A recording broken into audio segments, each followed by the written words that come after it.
বন্ধুরা হাঁপিয়ে গেছি পুরো, এত গাড়ি চালিয়েছি। দেখুন একদম দাঁড়িয়ে আছি যেখানে, ওদিকটা একবার তাকান, শুধু দেখুন। আমার পঙ্খির আজকে একটু বিশ্রাম দিলাম, এখন একটু লাঞ্চের টাইম হয়ে গেছে, তো এখন লাঞ্চ করব। লাঞ্চ করে তারপর আমরা কোথায় কোথায় যাই সবটাই দেখাবো। এখন এই মুহূর্তে আপাতত সবে অযোধ্যা হিলটপে যাত্রা শুরু করেছি, দেখা যাক কত দূর যেতে পারি। আজকে তো অনেক বড়ই প্ল্যান আছে, কিন্তু বেশি সময়ও নেই হাতে, 1টা বাজে। আলো থাকতে থাকতে যতটা কভার করা যায়।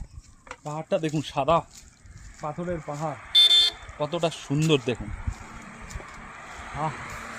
শান্তি শান্তি যদি পেতে হয় বন্ধুরা, পাহাড়ে চলে আসো, গাড়ি নাও, সোজা পাহাড়ে চলে আসো।